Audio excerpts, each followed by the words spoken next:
Metro bus جو ہمارے لاہور میں چلتی ہے اس کے اوپر جو ایسٹیمیٹڈ کاسٹ آئی ہے اتنی ہی کاسٹ میں انہوں نے مارس پہ مشن بھیج دیا ہے. اس 1969 کے بعد اس کو اس طرح ایکوپ کیا گیا, ریسورسفل کیا گیا ٹیکنیکلی اور پولیٹیکل اونرشپ کے تحت. اس پہ پروفیشنل لوگوں کو, right people for the right job kind of so اس لوگ جو ہیڈ کر رہے ہیں وہ space scientist rather than what is the case in Pakistan کے جو معاملات ہیں وہ شاید اسپیس سائنٹسٹ کے حوالے نہیں رہے. ناسا کو پاکستان کی ضرورت جو ہے وہ 1960s میں اس لیے تھی کہ یو ایس ایس آر کے ساتھ ایک ریس کھیل رہا تھا اسپیس میں, اور لونر لینڈنگ میں وہ جیتنا چاہتا تھا. اس میں یہ کہنا چاہوں گا کہ ہمارے ہاں تو چاند دیکھنے پہ جھگڑا ختم نہیں ہوتا, اور انڈیا نے چندریان 3 بھیج دیا ہے جو مجھے لگتا ہے اس دفعہ سکسیزفل ہو جائے گا.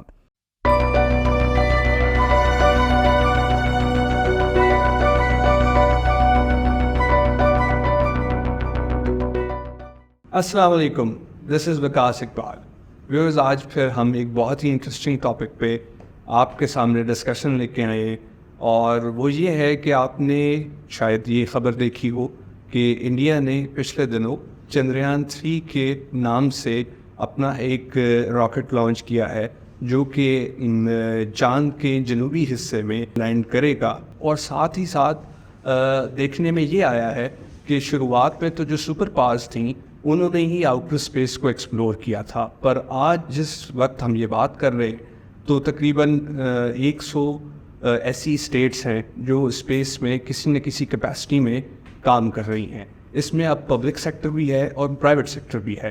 لیکن اس سے پہلے کہ میں چندریان 3 کی طرف جاؤں, آج میں نے پھر دعوت دی ہے اپنے شو میں ڈاکٹر اطہر منصور کو, اور میرا سر سے پہلا سوال یہ ہوگا کہ وہ ہمارے ویورز کے لیے پہلے یہ ایکسپلین کر دیں کہ گلوبل اسپیس اکانومی کا کانسیپٹ کیا ہے اور اس کی سگنیفیکینس کیا ہے. Sir, welcome to the show.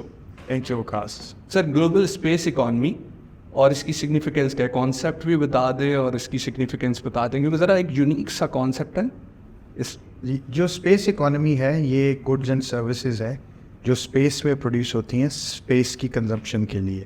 For example mining the moon اور asteroids for material which has to be used in the space. تو جو اس وقت گلوبل اسپیس اکانومی ہے اس کی ورتھ اراؤنڈ $470 بلین کو کراس کر چکی ہے, اور اس میں صرف پہلے جو یہ گلوبل اسپیس اکانومی کے میجر پلیئرس تھے وہ کولڈ وار ایرا میں U S S R, former Soviet Union, اور یونائٹڈ اسٹیٹس آف امریکہ تھے جو اسپیس ریس میں ایک دوسرے سے کمپیٹ کر رہے تھے. اور پھر 1969 میں ہم نے دیکھا کہ لونر لینڈنگ یو ایس اے نے وہ اسپیس ریس میں جیتی جب انہوں نے اسپیس پہ لینڈ کیا سب سے پہلے اپنا ایسٹروناٹ. لیکن اب اس وقت دنیا میں 90 سے زیادہ اسٹیٹس, جیسے آپ نے بتایا کہ 100 کے قریب اسٹیٹس جو ہے وہ اسپیس اکانومی میں آپریٹ کر رہے ہیں. اور جیسے جیسے اسپیس ٹیکنالوجی ایوالو کرتی گئی ہے اس کی کاسٹ بھی ریڈیوس ہوتی گئی ہے, اور اس کی وجہ سے پرائیویٹ سیکٹر اور پرائیویٹ انویسٹرز بھی اسپیس اکانومی میں آپریٹ کر رہے ہیں. پریسائسلی اس وقت 10,000 سے زیادہ فرمز اور 5,000 سے زیادہ انویسٹر جو ہے انہوں نے اسپیس ٹیک میں انویسٹ کیا ہوا ہے. تو اگر میں ویورز کی انڈرسٹینڈنگ کے لیے سمپلیفائڈ فارم میں بتاؤں تو all goods and services which are produced within the space for consumption within the space is known as space economy. اور اس وقت جو اسپیس ٹیک میں لیڈر کنٹری ہے وہ یونائٹڈ اسٹیٹس آف امریکہ ہے, سیکنڈ پہ چائنا, اور تھرڈ پہ United kingdom. United States of America around $30 billion جو ہے اس نے اسپیس اکانومی میں اس کو آپریٹ کر رہا ہے, اور چائنا اس سے کا خاصا پیچھے ہے ابھی, لیکن سیکنڈ پہ چائنا اور تھرڈ پہ یو کے. جو ایک اسپیس اکانومی کا ایک نیگیٹو فال آؤٹ ہے وہ ہے جو ڈیبری ایکومولیٹ ہو رہا ہے اسپیس میں ارتھ کے آربٹ میں. ایک محتاط اندازے کے مطابق 9,000 ٹنز آف ڈیبری جو 1 ملی میٹر سے بڑے سائز کا ہے وہ اسپیس کی اندر ارتھ کے آربٹ میں پھیلا ہوا ہے, جو کہ آگے بڑھتا جائے گا تو اس کے لیے جو اسپیس اکانومی میں جو ایجنٹس آپریٹ کر رہے ہیں ان کے لیے ایک ایریا آف کنسرن. یہاں میں ایک بات اور ایکسپلین کرتا چلوں, جو ڈیبری کا سر نے آپ کو بتایا ہے, اسپیس کے اندر جو ایکٹیویٹیز ہیں اسٹیٹس کی اس سے ادھر جو ویئر اینڈ ٹیئر ہوتا ہے, اور جو وہاں پر سیٹلائٹس اور ان کے جو ٹکڑے اور چیزیں پھیل جاتی ہیں اس کو ہم اسپیس ڈیبری کہتے ہیں. ایبسولوٹ. اینڈ آبویسلی کوئی ایسا میکینزم نہیں ہے کہ جیسے زمین پہ سویپرز ہوتے ہیں تو ادھر سویپرز موجود ہوں گے جو